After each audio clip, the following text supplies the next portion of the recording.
Right. I want to talk to you about how I actually met Andrew.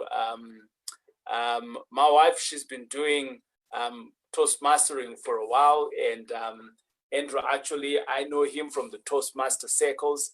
And the one day I gave Andrew a call and I said, dude, how's it going? And then he says to me, Taurai from, I said, Andrew, don't crack your head. You don't know me.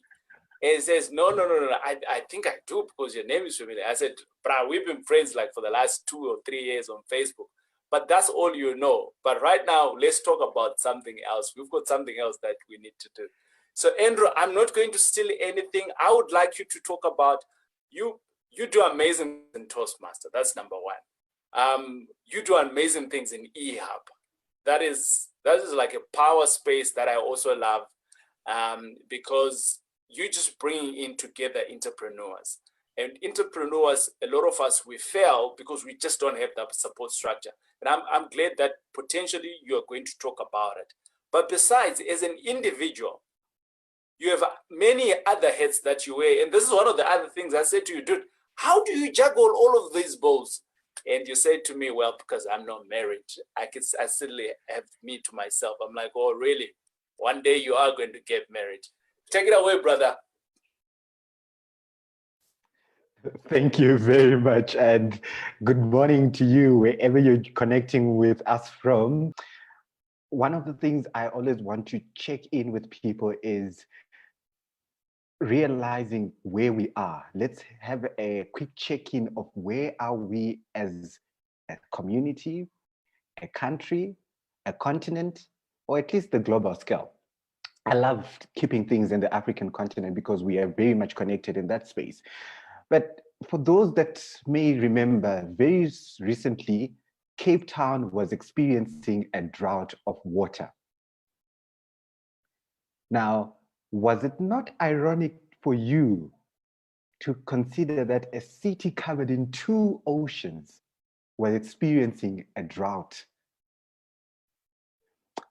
On the other side, I believe also Africa is experiencing a drought. And this is a drought of leadership.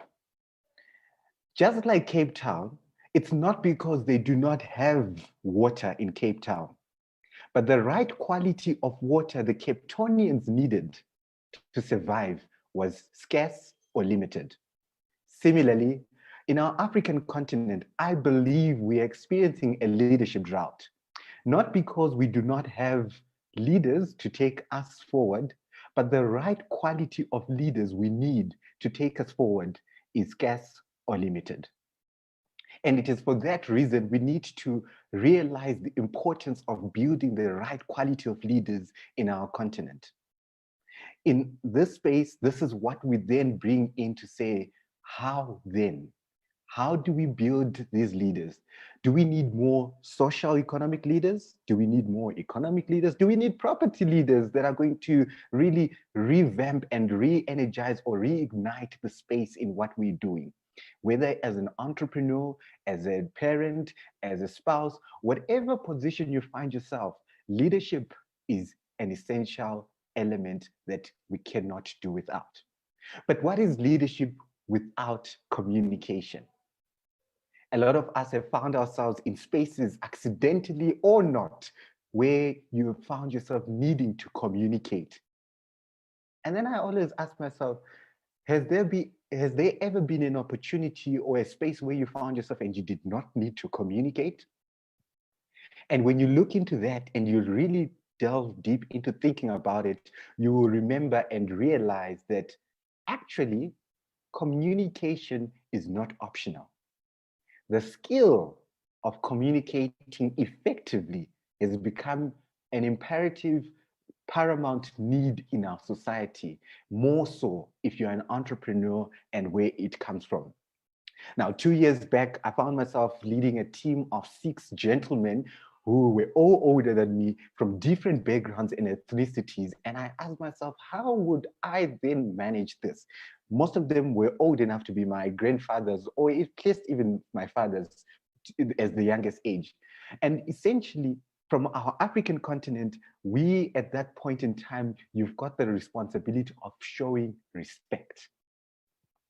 Now, there are many ways that respect can be identified and evaluated as, but for me, the challenge that I found myself in, the accident I found myself in, resulted in me needing to learn and skill called persuasive influence. Now, and every time we communicate, I believe we're persuading people to do something, whether it's an action, whether it's a cause, whether it's a feeling, we are persuading them to do something. But as a leader as well, they say leadership is influence, nothing more, nothing less. And as such, for me too, I've learned that every time we find ourselves in a leadership position, everywhere we are, leadership is influence. So the ability to persuade and influence has become the necessary persuasive influence skill that I thought as property leaders, as leaders in entrepreneurship, wherever you find yourself in, it's a skill you cannot do without. So now, how do we then build that skill? In this session this morning, I'm hoping that I'll be able to take you through a few techniques to help you identify where you are in terms of your levels of persuasive influence, but more so, take you step by step to how you can build it in, especially in your communication. If you find yourself with the words, what I was trying to say was, or as I thought I said, or I assumed, it means in most of those cases, your element of clarity and communication is an essential skill in this time and more so after this period. Find yourself in a space where you will need to be one of those people who would need to encourage other people to build on the skills they have. And to help us with that, I came up with a short element that I want to take you through, which is the idea of persuasive influence in communication. And when we talk about this skill, I want you to reflect on your personal being. You as a human being, you as a person. How persuasive are you when communicating, when speaking to the people, whether be it your spouse, be it your business partners, or be it in the communities where you find yourself in? How persuasive are you? And how easily influential or how easily influenced are you in that space? From a very young age, I always had the questions, how do you do what you do? Or how do you seem to always get what you want?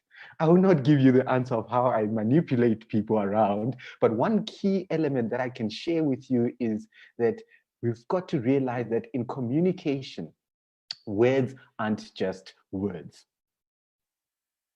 Words are not just words. Words are a plethora of emotions. Now, when we look at the plethora of emotions, you're going to be seeing yourself identifying what kind of emotion am I displaying in my words. Now, emotional intelligence and the study of emotions will tell you that there are some, or the majority suggests that there are 6 primary emotions that we encounter and we find ourselves involved with.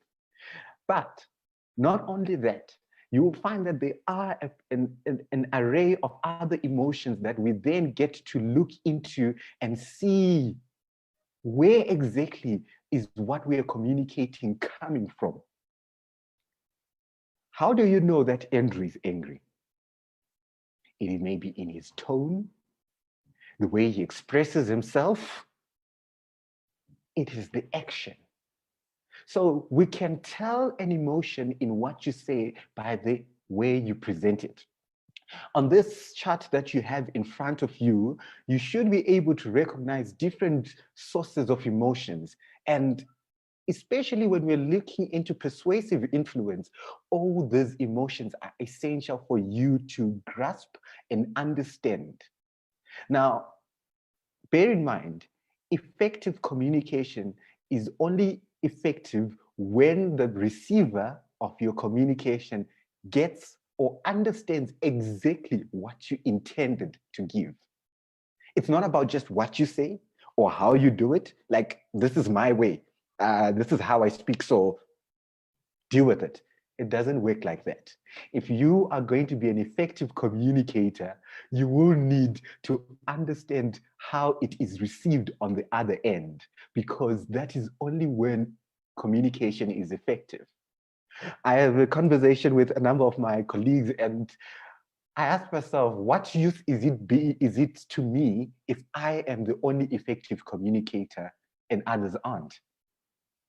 It means if I am the only effective communicator in a community, in a space, it is then essential for me to come down to the level of the people that I'm engaging with and make sure that they understand, instead of using a verbose language or bombastic words that will mean really nothing to them. And you will find that as we look into it a little bit further later on, we will look at how to understand and engage our audience. At the end of this presentation, at the end of this talk, I'm hoping and I want you to be able to develop your own skill set in persuasive influence, how you apply it in your business specifically, because we need that for us to be able to grow our business. And in that very same light, I need you to understand that when you're looking at persuasive influence, there is the right side of our chat will show you that when you evoke these other emotions, emotions sourcing from pride, emotions sourcing from joyfulness, emotions sourcing from intrigue, emotions sourcing from trust, emotions sourcing from love, emotions sourcing from peace, you meet the needs of the other counterpart that you're engaging with. So your aim is to try and evoke the emotions on the right side of this chart so that you can have that conversation becoming productive. I don't know how many of you have gotten in engagement with someone or an argument, for lack of a better way, that has led you nowhere. And you then ask yourself, why did I waste 2 hours of my time even trying to get this person to understand? In many cases, it is as a result that you have evoked emotions that their needs are not met.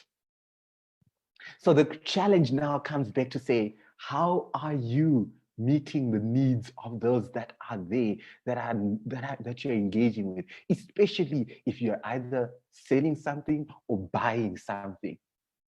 If you communicate, which emotions are you bringing out? Will an angry client help you in any case? Will getting a disgusted client assist you in any case? If they are afraid, if they are surprised, if they are sad, if they are ashamed, will that yield you the outcome that you want at the end of the conversation? And this is where it is essential for you to then be able to develop that understanding and see whether your communication is in line with what you want to achieve. Now, they say knowing yourself is the beginning of all wisdom.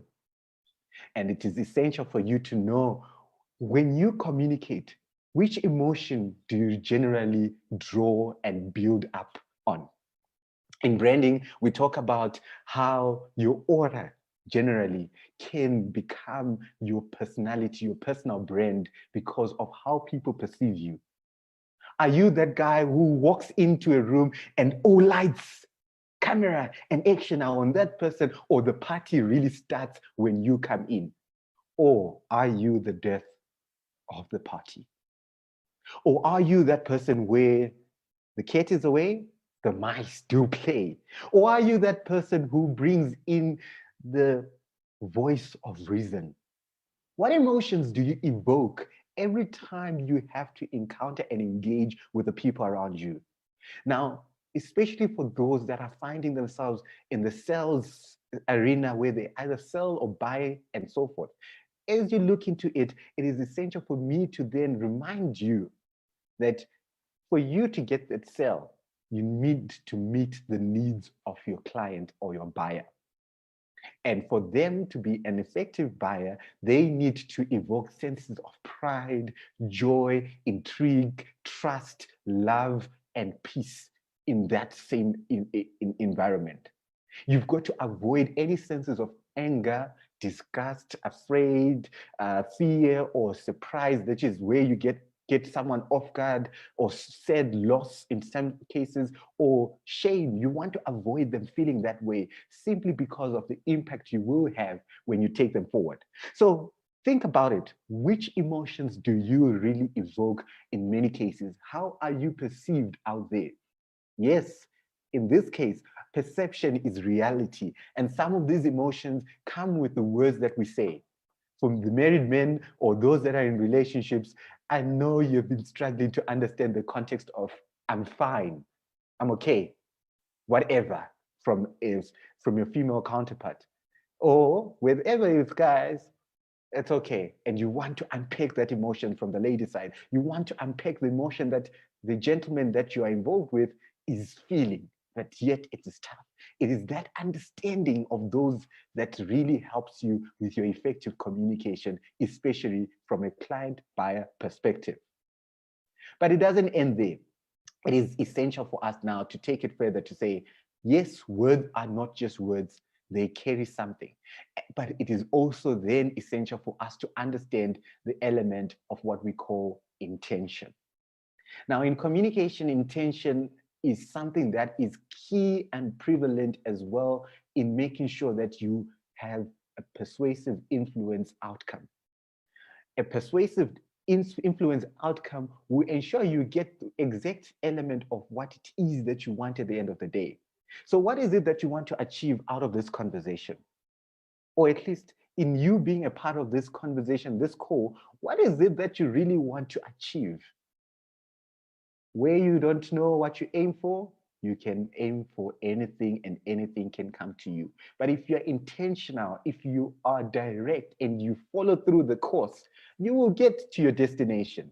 I give an example of when we were young and I was growing up, my father would take us on road trips. And every time he would take us on road trips, there were a set of rules that were preceding before we went on that road trip. Firstly, he would tell us, right, understand something. We are going to drive, say, to Cape Town. And going to Cape Town, we're going to pass by Bloemfontein, we're going to pass by Kimberley, and then we will eventually get to Cape Town. But if you are not keen on going to Cape Town, then this car or this road trip is not for you. Meaning, if I wanted to go to KZN, Durban, or if I wanted to go to Botswana, or if I wanted to go to Zimbabwe, this car was not getting to where I wanted it to get to. So the intention was clear where we want to then be going towards. And this is where, for me, it has been an learning of the value of intention. In communication, it is the same element. And now you'll find that there are two main components of intention. First one being your general purpose. What is the general purpose? In our case, with my father, the general purpose was us getting to Cape Town. Cape Town was exactly what we wanted, right? But in communication, we want to understand what it is. Then the second element is what we call the specific purpose in communication. You've got to be clear exactly what you want to get to, which is, for example, in many cases, you find yourself understanding that, all right, I want to get to Cape Town, but exactly, I want to get to Table Mountains, right? Or I want to get to the two oceans, I want to get to the convergence, but you are clear exactly, yes, Cape Town, but you want to get to the Table Mountains. You paint that picture because this is your exact destination. In many of our cases, in many of our conversations, we are just trying to spray and tell. We're not exactly clear exactly who we are. In marketing, we talk about you knowing your exact target market, being clear and understanding what it is that you want to be building. And this is where we want to build that element. Now, in every communication element that I go through, this is the process I go through, I prepare in my preparation, including for this presentation. I went through this process so that I was clear on my intention. For those that go to religious sectors or religious places, you may have been to, or you may have had this pastor who comes in and says to you, today I want to talk about loving your neighbor. And they say, I'm not going to speak much. Just for the next but for the first 5 minutes, I just want to say something before I begin speaking. You have already started speaking, dear sir. So in essence, you want to be clear on what it is that you are working towards, what it is that you want to be clear on. So when they say they were talking about the neighbor, the loving your neighbor, and then they start by talking about how your yard must be clean, how you must not necessarily live in a big house, how you must buy your food, how you must cook your food, how you must fast. And you're asking yourself, where on earth does this relate to loving your neighbor? And in so doing, you then get easily confused or sidetracked. This is where some of us then take our phones and start going on Facebook or on WhatsApp or on Twitter and so forth and so forth. But the reason behind that reaction, if that happens in your presentations, the reason why it happens is because you have not captured your audience from the very onset, and they are not clear in terms of what the outcome is. And you want to ensure that there is that clarity. And hence, it is essential for you to be clear around what your general and specific purpose are. Now, to take you through and to digress, to just digest it a little bit further, I'm going to share with you the main elements or main components in this case. No, your general purpose, what is it? Your general purpose is your main purpose of speaking or communicating. Every time we speak, it's either we are there to inspire or motivate. It's either we are there to persuade or sell, like most of us as entrepreneurs. It is either we are there to entertain, or it is there for us to educate or inform. All these four, or at least one of these four, becomes your main purpose every time we speak. Every time you think of anything, you are able to identify your main purpose, your general purpose. Now, this comes again, as I would always ask, the State of the Nation address, what is the purpose of that? The purpose, the main purpose, or the general purpose of the State of the Nation address is to inform you of the state of the nation, right?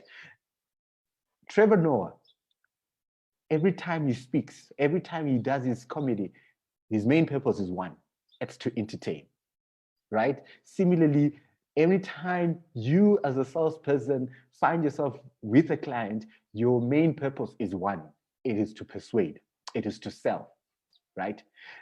Or if you're a motivational speaker, if you're there to just build confidence, your main purpose there is to inspire.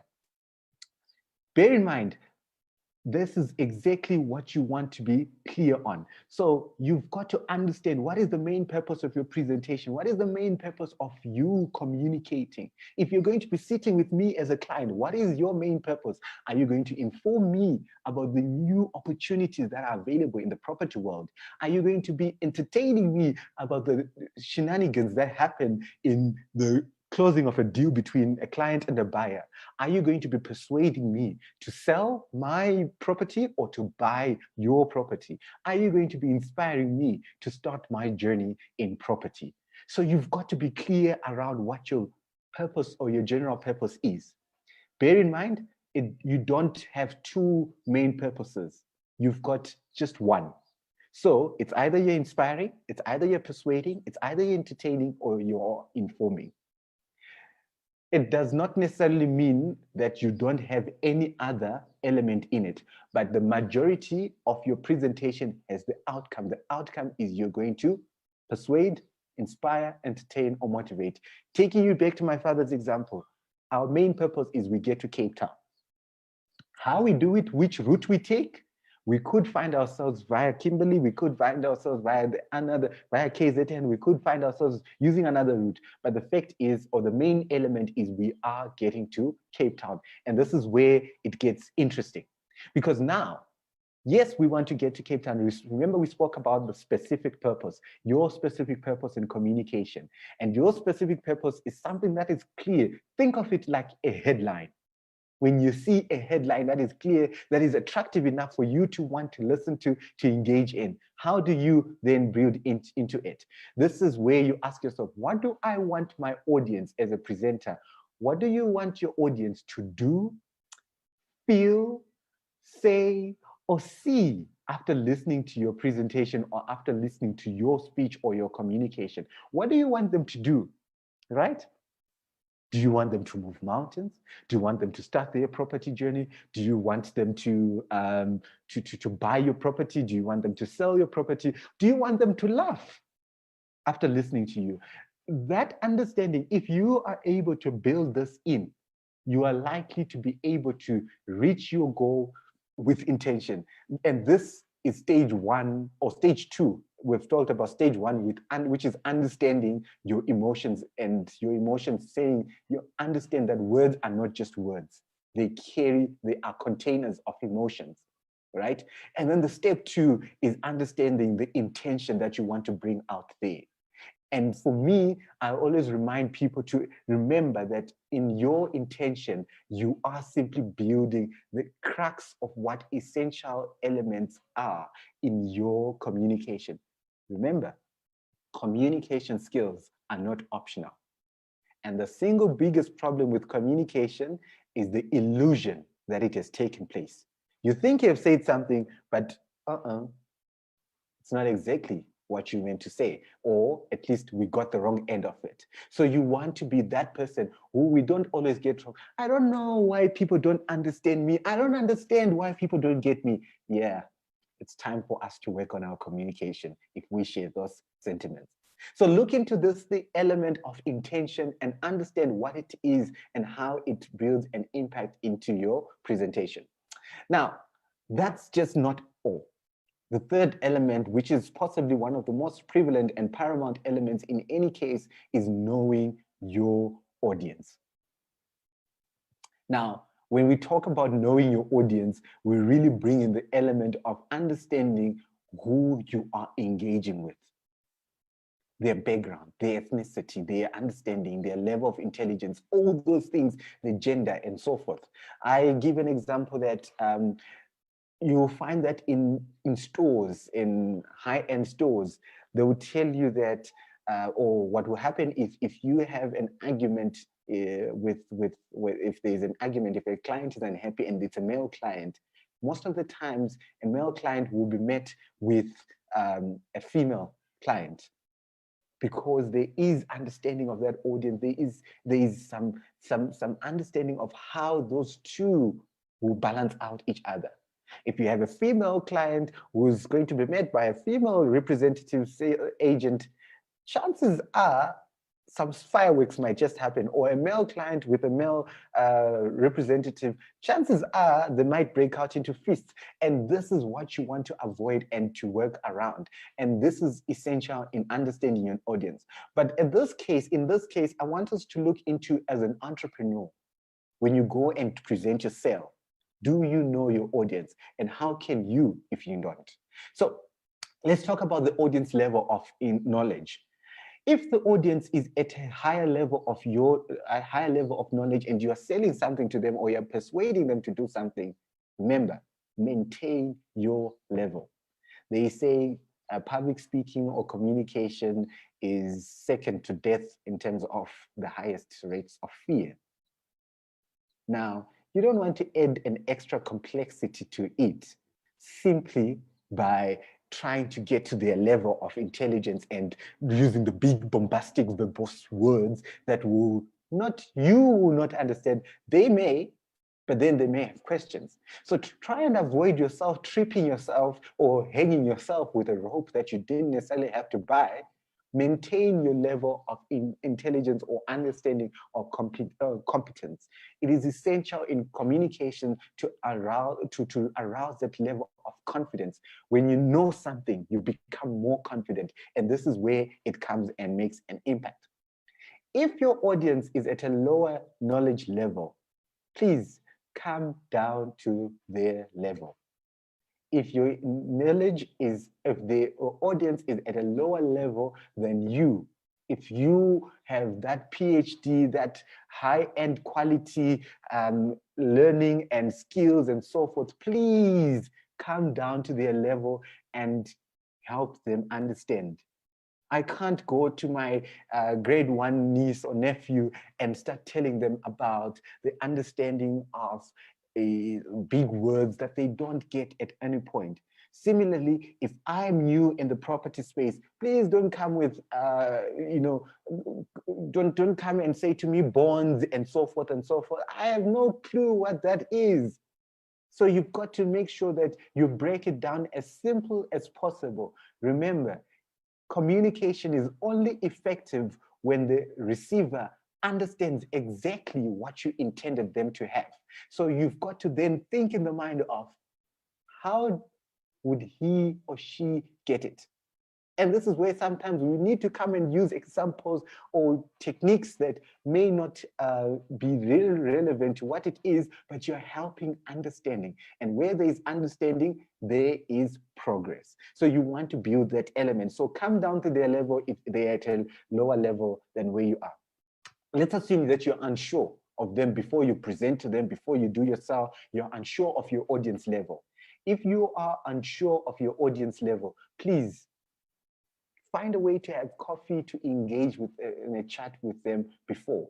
If it's a client, one of the things that we would do in business development a few years back when I was involved in that was we would have a call.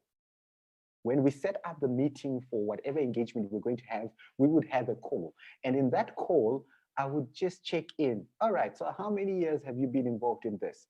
Okay, all right. So what is it that you really want to get out of this? What is it? And you ask those questions. Now, the skill of asking questions is something that is very prevalent and necessary for us to be able to get what we want. For you to know what I need, you've got to ask what I need instead of assuming, because by stereotyping and assuming, you might just get it wrong and you might just lose out. So remember, asking questions will help you. So if you're unsure of them before your presentation, take time to have coffee or engage in a chat telephonically or whatever way or means that are relevant to you, and engage or gauge their level of intelligence or knowledge. Now, it does happen sometimes that we find ourselves in spaces where we are unsure at them and we're just allowed to give a presentation at the very space and time. And when you find yourself in that space and you're unsure of them in your presentation and you're presenting, use audience engagement techniques, right? And audience engagement techniques, obviously that comes with a greater level of understanding in your communication skills. When you've advanced your communication skills, you can use engagement techniques, because then it will need you to tweak your presentation accordingly to what it is about. In that space, for example, I always give an example to say, if you're going to be selling property in Centurion, right? You want to check whether how well I know the Centurion area. Have you been to Centurion? Have you driven past Centurion? Raise your hand if it's in a group format. Raise your hand if you've ever been in Centurion. If you stayed in Centurion, keep your hand up.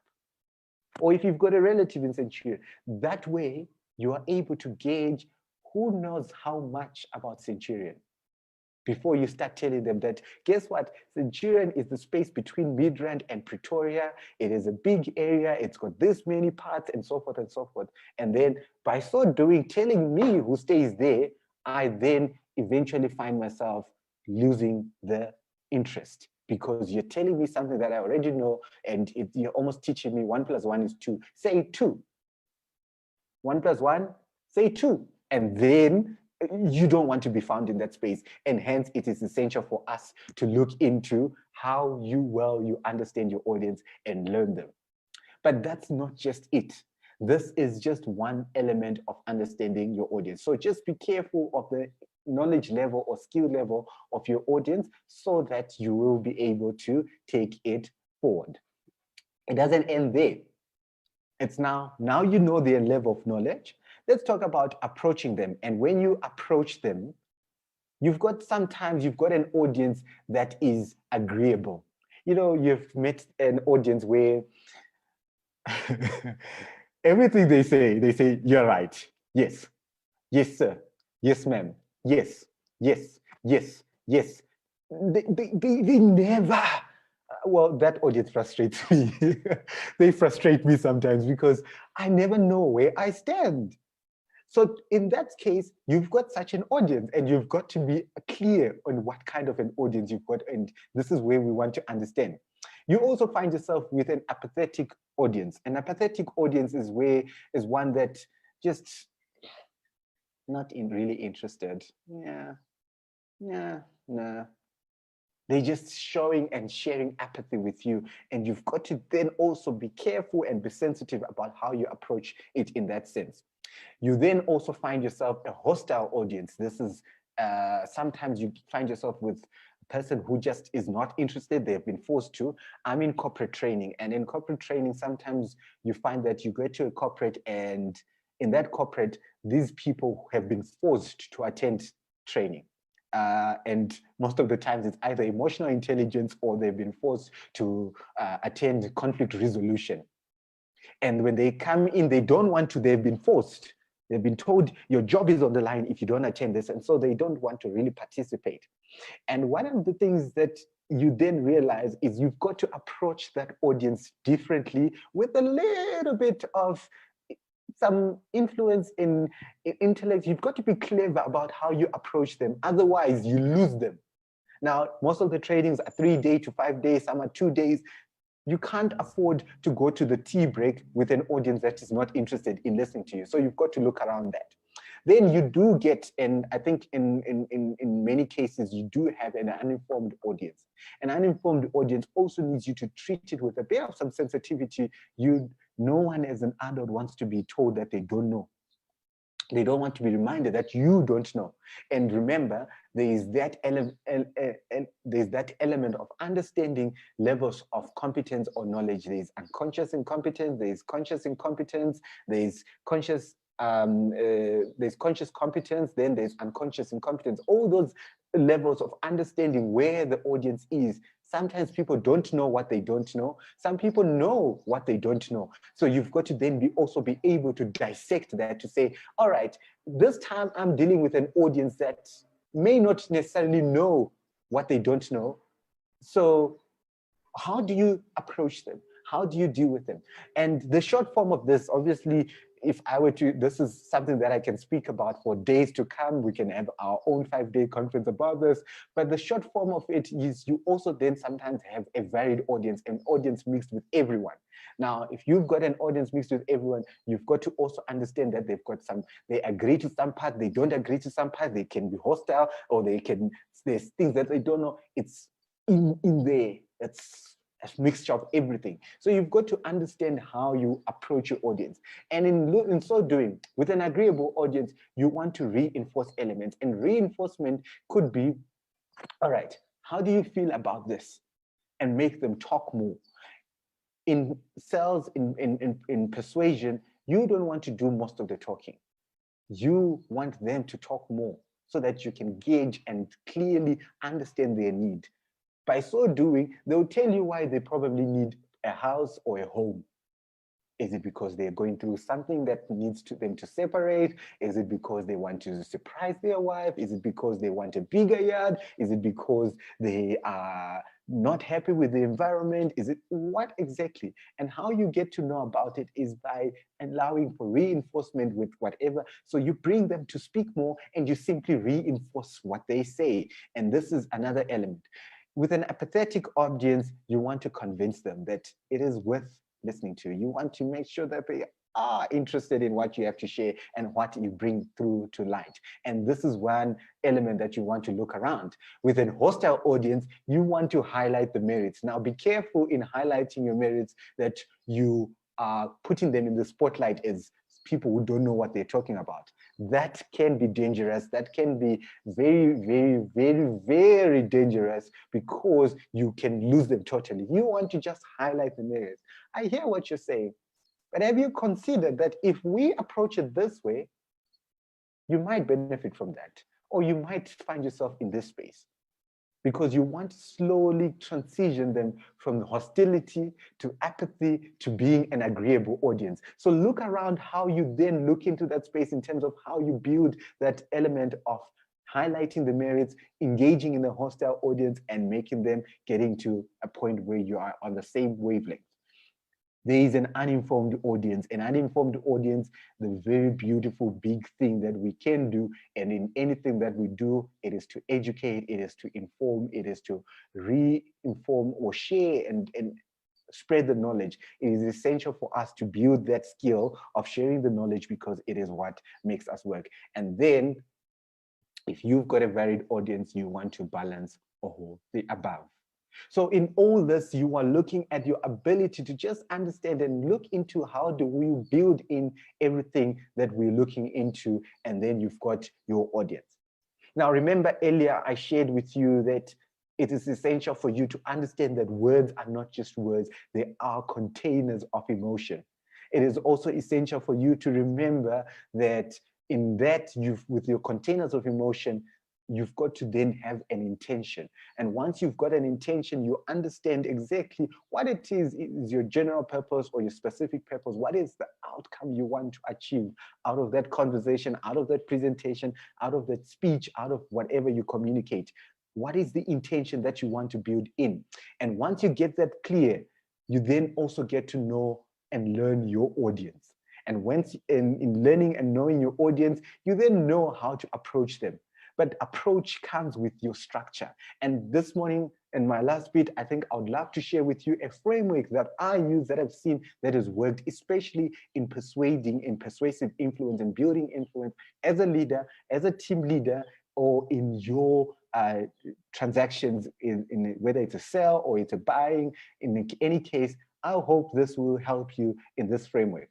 Now, remember we talked about the intention. You've got your intention. Your intention is your general purpose and your specific purpose combined together. If your general purpose was to persuade and your specific purpose to buy my property, your intention would be persuade Andrew to buy my property. If your general purpose was to entertain and your specific purpose to entertain about the shenanigans of lockdown, your intention would be to entertain Andrew about the shenanigans of lockdown in my apartment. If your general purpose was to inform and your specific purpose was to inform me about the new opportunities of property in this lockdown period, you want to then have your intention as informing the audience about the opportunities lying in the property industry during this lockdown period. And that way you are then able to have your intention. So you've got your intention. This is your blank paper, a blank sheet of paper. You've got your intention and you circle it round about there, just like that. Now, when you do that, there are three key elements that we are going to look into. And the first one is in the logic. Please never take your audience for granted or as fools or as people who don't know what they're doing. No matter how much you know, no matter how much experience you've got, always bring the logic into it, right? And the logic into it is what fact supports this? What can you prove to me? What is what is the statement that I can prove that supports what you are saying to me, that you are bringing to me with your intention? Why should I buy into that intention? Have that clear. Have it clear in terms of how this intention should be supported, what facts have to it, and support your facts. Please avoid please avoid coming up with facts from nowhere or just sharing a fact that is questionable. You want your fact to be supported and be of value because you want to bring the logic, especially to the person that you're speaking with. Because you understand this person, because you've understood their audience earlier, you want to now be clear in terms of what fact supports what I'm sharing and how it is that it comes to light. And by so doing, you then go on to the next level, which is what testimony or credentials do you have on this? Why is it that you have to be telling us about this? What makes you the right person to listen to about what you're sharing, right? So you want your credentials to be upfront. Now, bear in mind, your credentials necessarily don't have to be your qualifications or so forth. It can be your experience, something that you're personally acquainted with, that you're clear on, that makes you an authority of the subject that you're bringing? What makes you the subject matter expert in what you're sharing with us this morning or this evening or wherever you are speaking and communicating? So you want to bring that in because I need to believe, I need to trust you, I need to really build a relationship with you where there's logic and where there's the credentials. So it is the logic, which is part one. The second element is the credentials. In other spaces, they call it the ethics, but I prefer the word or the phrasing credentials. What credentials do you hold on what you're about to share with us in your communication and whatever you bring to light? And then last but definitely the most powerful, it's what's in it for me. Now, the me here is the audience, the person who's listening to you. What's in it for them to listen to you and what they have to learn? How do you engage and understand what's in it for you to buy into, to get whatever that you are bringing in? In this case, we speak about it and say, you're looking at understanding the value benefit, the chain. And in negotiation, this is where we talk about the win-win scenario, right? If you obviously, as a salesperson, you're obviously looking for profit, there's no way that you're going to sell at a loss. Your buyer knows that. But you now have to convince them what's in it for them to buy your property or to get your property at the price that you stipulated. What's the benefit? How can they quantify the benefit to equate it to the price tag that you've given? If you're buying property, obviously this person is looking for profit. So you know that the seller is looking for profit. So in the same vein, what is it that is going to convince, or what is it that you're going to share with them that is going to convince them that, hey, my friend, I think you need to lower your price a little, and then I would do this. There is that element of what we call compromise. And your understanding of those elements becomes key and prevalent in the spaces that we find ourselves in. So you want to then be able to, or to be in a position where you are clear on a negotiation front, on a persuasive front, that there is a win-win approach. Now, there's sometimes where you get a win-loss approach. And I always say, somehow it comes back to bite you. If we're to be ethical about the way we practice our things with integrity and everything, we realize that all of us are in business, and being in business means we've got to create situations or environments where it's a win-win. That win may not necessarily be financial, right? It can be a strategic relationship for the future. It can be something relating to a future engagement that has brought people together. It can be for the benefit of the same scenario that you want to find yourself in. And hence, it's essential for you to understand what's in it for the person that I'm engaging with in understanding what it is or the subject that we buy into. And then it's always key at the end of the day, which in some cases, if it's a presentation, you reinforce your points 1, 2, and 3. If it's in a communication, you reinforce the elements, the logic, the credentials, and the benefit out of it. So I'm always really reminding people to look into it.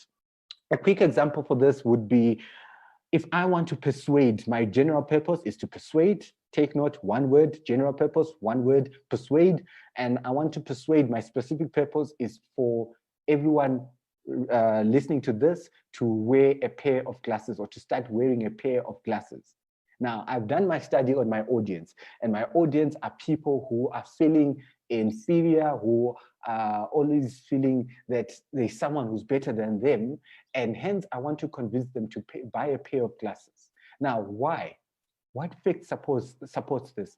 According to Forbes Africa magazine, August 2019 issue, it suggests that 80% of people who wear glasses are considered intelligent.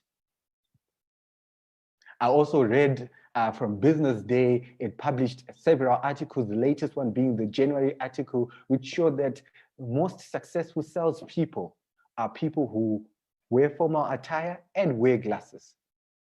Eyewear, that is.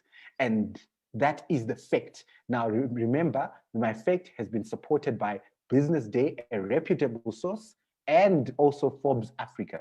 Now, because I know the people that I'm speaking to. Now, how would you find it, no offense if there's anyone who works there, but how would you believe my fact if I said, according to Daily Sun, 80% of people who wear glasses, or according to this gossip newspaper, 80% of people who wear glasses are considered intelligent, likely you are not going to believe it.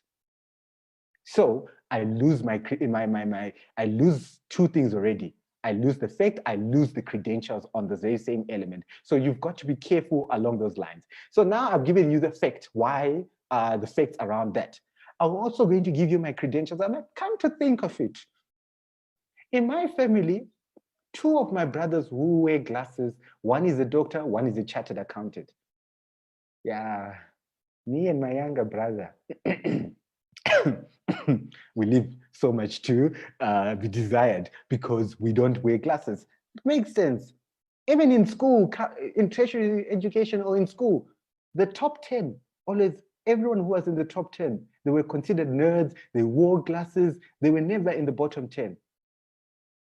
They were bad at playing in the streets and being naughty, but they were very good in class. So now they're considered intelligent. So already I'm giving you my credentials. It can be a testimony of what I experienced, or it can be what I have gone through myself, right? And then I could even share that at a certain point in time, I went for an interview and I was wearing glasses, and then I got the job. And the point where I wasn't wearing glasses, I didn't get the job. It could be an experience. Obviously, you try not to exaggerate it. You are really bringing the facts as well as the credentials to life. And some of these could help. And then last but not least, the element around you tapping into the emotions. You now want to speak to what they want. Now, if you want to be considered to be intelligent, if you want to be seen as smart, if you want to then take on the picture of someone who knows what they do, you've got to be what we call, you've got to buy a pair of glasses. Take note, I'm even closing the cell. If you want to be considered smart, if you want to be considered intelligent, you've got to buy a pair of glasses. And then you see in my reinforcement, this is where I go and say, Forbes African magazine and Forbes research has proven it. Business Day research has proven it. In my family, and I'm sure in your family, you've got such and you've experienced it. I've experienced it in my high school. Who says it won't work with you? Buy a pair of glasses and you will be considered intelligent. That is how I would close the cell in my case. There are many ways that we can look around this, but it is essentially around how you manage the framework to support your intention and your things. I'll be interested to seeing how it works and how you apply this and you bring this to life. If you have any questions, you're welcome to freebie, but I want to give you a challenge before I go off here and I finish off. And my challenge for you is, I want you to identify a product or a service that you would like to sell. Once you've done so, I want to give us the persona of your potential buyer. What is your potential buyer like? Is he very new to the space like me? Is he experienced in the environment that you find yourself, and so forth and so forth? Take me through it and share with me how you identify your potential buyer or the persona of your potential buyer. And then last but not least, I want you to apply the framework that I've just shared provided to persuade your buyer to do the right thing. It could be to sell, or it could be to buy whatever it is. In this case, I'm hoping it will be to buy your property or whatever it is that you are involved in. I'll be interested to find out how you then get your buyer to persuade your buyer. See how you work around that. I don't know whether you're going to do this as a live video in the group or online, or you can tag me or wherever you do it, or when you're doing your next pitch. I'll be interested to check in and evaluate how it goes and share some feedback or share some guidelines. If you have any questions, I'll be happy to guide and advise in this space. But remember, in everything that we do, our aim is to be ethical and represent a win-win approach. Do you find yourself in a position where you could be a leader in your community, in your space? Just like Cape Town experiencing a drought, it's not because they lack water. The right quality of water that's needed is essential. Similarly, in your space, there is a drought of leaders. And it is in your best interest for you to build up on the skills, the essential skill, perhaps of persuasive influence, to then make an impact in the space that you find yourself in. I hope this was valuable, useful, and beneficial for you in your space, in your business, in your personal life. Let's hope it grows and develops your personal and professional development. Over to you, Mr. TJ. Thank you. My man, you're on fire, man. You are on fire. Well, you know, my wife wears glasses, you know, and I don't. So I see what you did there. I've always wanted to be intelligent, you know. Well done. Now you are considered a smart guy. You know what I mean? You know what I mean? I had to test this out. She says, how are you going to see? I'm like, are your glasses for seeing or for being intelligent? True that. That's why we've got shades now that are becoming more prominent than ever. My man, thanks a lot. Wow. You kind of like blew my mind there. I think I've been writing my notes here. I always do write notes because I want to learn. But the one thing that you just hit me with, you hit me with a lot of things, right? You hit me with a lot of things. Knowing yourself is the beginning of all wisdom. I mean, in this whole week, this is what we've been talking about. That's number one. Then number two, where there is understanding, there is progress. You know, that you nailed it to the head, because we are on the same journey, but we're not understanding each other. And for that reason, whatever we're going to be talking about, it's actually two different things. And for that reason, we're not going into the right direction, you know. We're going to have breakfast today. Yes, breakfast is good. But the other one wants to have pap and moroho, and the other one wants to have chicken, wants to have eggs and bacon. Are we having breakfast? Yes, it is breakfast. Right. At the end, one of the things that you then speak about is that, last year, towards the end of last year, before the rainy season came in, Cape Town was almost coming to a standstill, you know, because of water. By the way, one of my boys made serious money. He stays up in the mountains. Is it down the mountains or up in the mountains in Cape Town, where the vineyards are, and they've got water there. So he literally changed his business from the wine, and he would bring bowsers of water to Cape Town, you know, and he would sell to the elite guys that had Jojo tanks in their houses and things like that. And he made some good money out of it. But you said something more important there. You said, we all know Cape Town. It's surrounded with water, right? And the water is there. So the problem is not that there is no water. It is there. It's a drought. So the challenge is that it's not the right quality of water. That's deep. But I always say it is not for us to be deep. It is not for us to be profound, but it is up for us to be intrigued, to be inspired, and for us to do something different about where we are as an individual. Allow me to go through. I just want to ask you a few questions. Some of these questions came in whilst now we were having a conversation, whilst you're presenting. But well done, my guy. And that's, I don't know how else I can express it, but you've been amazing. Well done. Right. Thank you. So the one question, Tsepiso says, I need to work on my communication skills. This is some of the things that you help people as well, isn't to help them in their communication skills, so they can reach out to you there.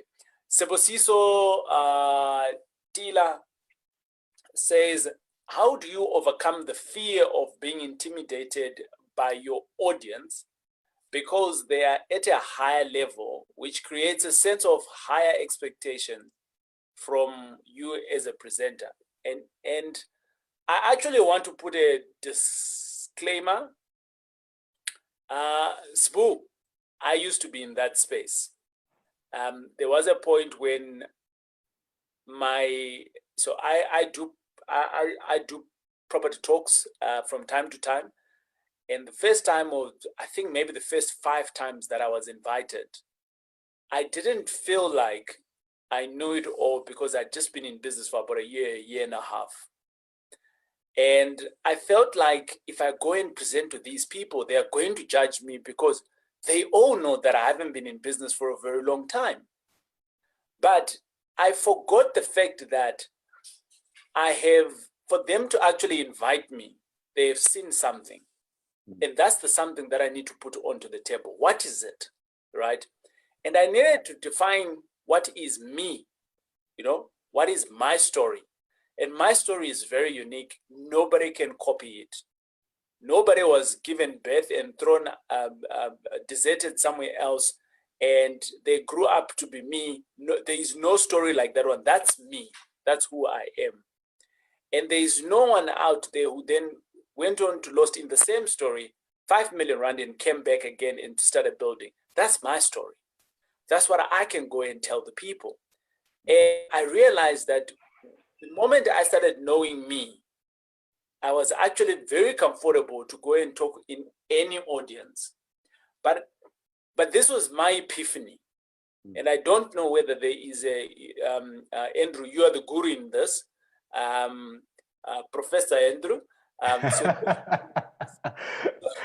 You've hit the nail on the head, though. You've shared exactly what the approach ideally should be. So let's look at intimidation. Intimidation, is it necessarily coming from them, or is it your own insecurities that you are projecting on your audience? In many cases, I always repeat, like what you said, TJ, that the fact that you've been invited means there's something that you have to offer that they don't have or that they need. In many spaces, we overlook that. We tend to overlook that, or we tend to have that feeling that they want to trap me. They want to set me up for failure. No, take that feeling away. Even if it's true, take that feeling away. And this is why I tend to say it is essential for you to maintain your level of competence, intelligence, confidence, all that element.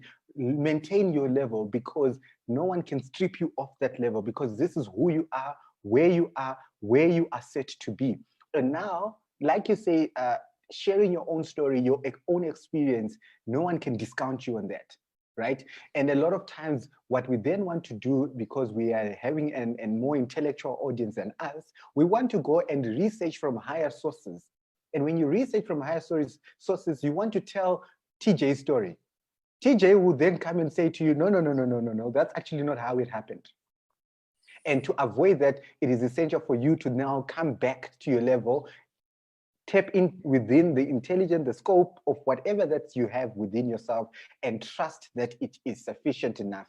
Bring your confidence to it, be comfortable with you, with what you have, and then you will be surprised at how much wisdom they find out of you sharing your own story or sharing your own expertise. I hope that answers and helps. Good stuff. Magadeline says, loving this, very insightful. Ben Jamera says, how do you negotiate a property price down to below market value for an owner who is not desperate to sell? Yeah, okay. So can I answer this one? Go ahead. Okay, so Ben, there's a number of factors that come in, and for that reason, I am going to throw to you a 50% discount on my fundamental course, right? Because there's a wider array of things that one can do, but the fundamentals of it is that, like what Andrew was saying, you have to find a 50-50. What's a win-win situation? And normally, when someone is not willing to sell, and they're not desperate to sell, but they are selling, there is a reason why they are selling. So what is that reason? If it is a problem, are you solving that problem, right? Sometimes it's not about the actual sell. Sometimes it's something about maybe themselves. I've had many sales that I have closed because maybe the owner of the house needed the money for medical bills. So I focused on the medical bills. How can I help you with the medical bills?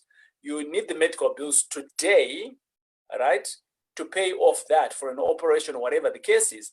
But a house is only going to take 2 months or 3 months to sell, to register.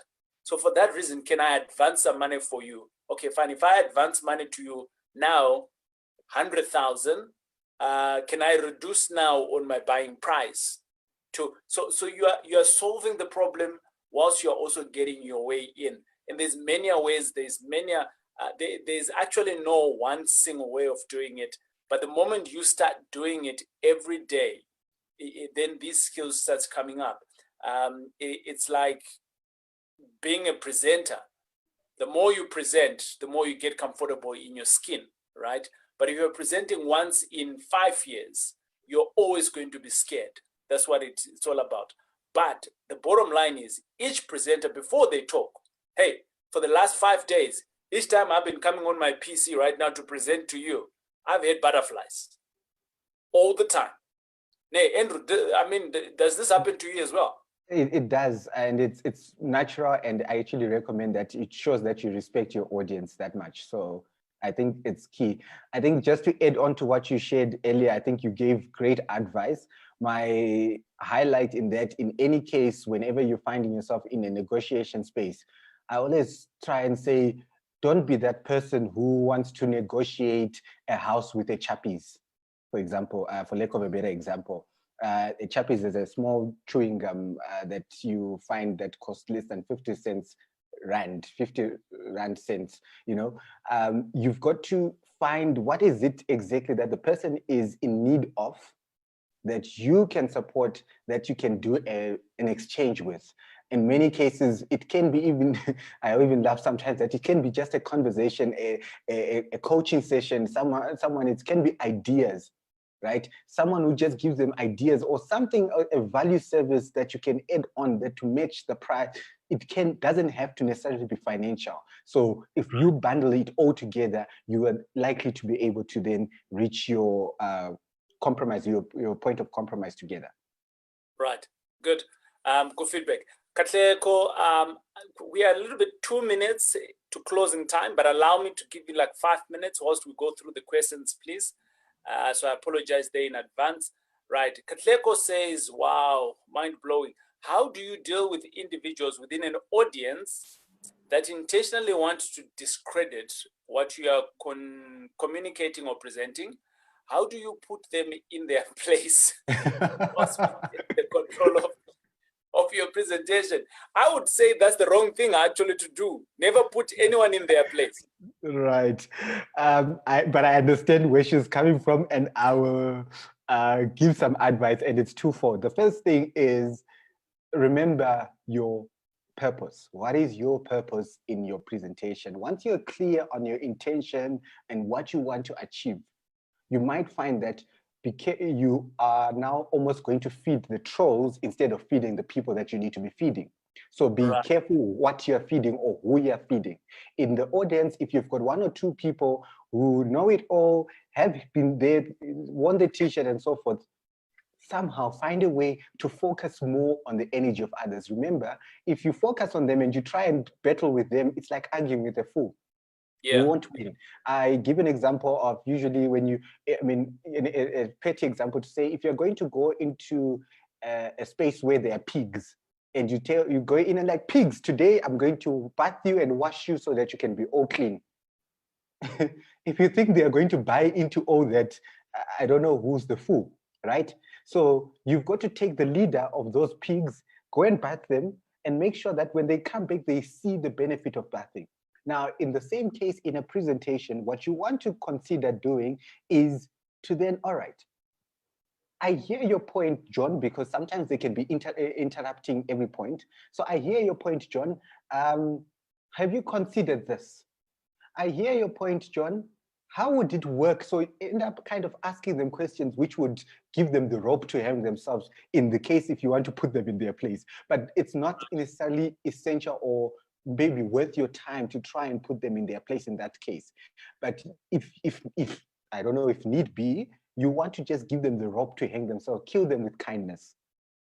Smother them with kindness. Just be there and say, okay, I think you know something. How would you do it?